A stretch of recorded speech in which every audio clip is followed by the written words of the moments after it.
अगर मैं आपको कहूँ कि इतिहास में 19वीं सदी में एक ऐसा मेटल हुआ था जिसकी कीमत सोने या चांदी से भी ज़्यादा होती थी और आज वह मेटल आपके घर में पड़ा पड़ा घूमता है, तो शायद आप अपना सर खुजाने लग जाएं।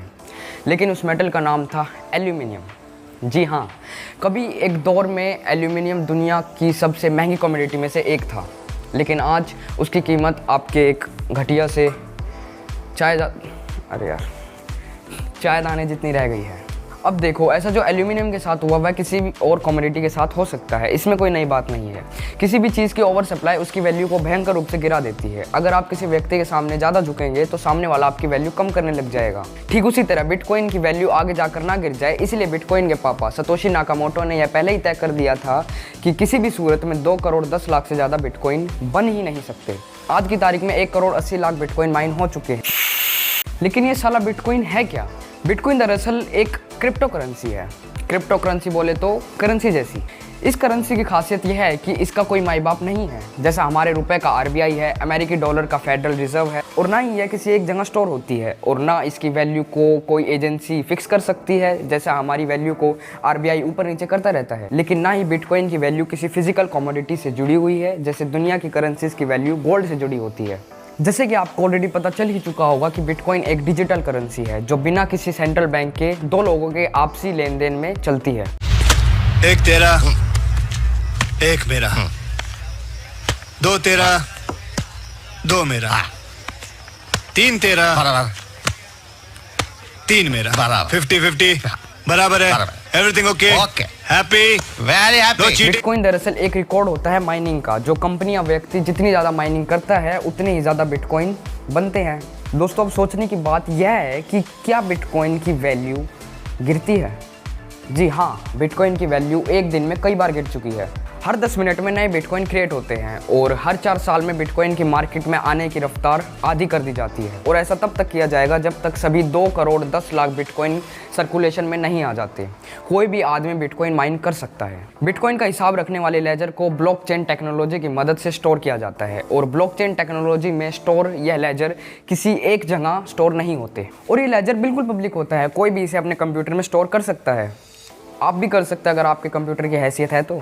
और मेरे दोस्तों, आप खुद भी व्हाइट जूनियर से चिंटू की तरह कोडिंग सीख कर बिटकॉइन माइन कर सकते हैं। देखो, bitcoin anti state, anti system और एंटी एस्टेब्लिशमेंट होता है, और सतोशी नाकामोटो का मानना था कि सरकारों के ऊपर लोगों का भरोसा होता है कि सरकार उनकी सरकारी करेंसी की वैल्यू को नहीं घटाएगी। लेकिन सभी सरकारें और सेंट्रल बैंक हमेशा लोगों के भरोसे के साथ खेलते हैं और खुद से आर्टिफिशियली करेंसी की वैल्यू घटाते बढ़ाते रहते हैं। इसी कारण ये सतोशी नाकामोटो ने बिटकॉइन नाम की चुल पैदा की। अब ये सतोशी नाकामोटो कोई भी हो सकता है। बिल गेट्स, वॉरेन बफे जो खुद बिटकॉइन को एक छलावा मानते हैं, या फिर एलोन भाई, या जेफ बेजोस, कोई भी। वह पाकिस्तान में बैठा एक स्टूडेंट, एक टीचर, कोई भी हो सकता है। दोस्तों, बिटकॉइन की कीमत 2011 में सिर्फ 8 रुपये थी और आज वह कीमत 28 लाख रुपए है। और फिर आते हैं थॉमस जैसे भाई लोग जो आज कहने को तो 1800 करोड़ के मालिक हैं, लेकिन अपना पासवर्ड भूले बैठे हैं। ऐसे ही तकरीबन 9.5 लाख करोड़ रुपए सिर्फ पासवर्ड भूलने की वजह से बिटकॉइन में अटके बैठे हैं। लेकिन फिर एक तरफ एडम ड्रैपर जैसे लोग जिन्होंने 2012 में 30,000 बिटकॉइन खरीदे थे, वो सोचो आज क्या भसड़ मचा रहे होंगे।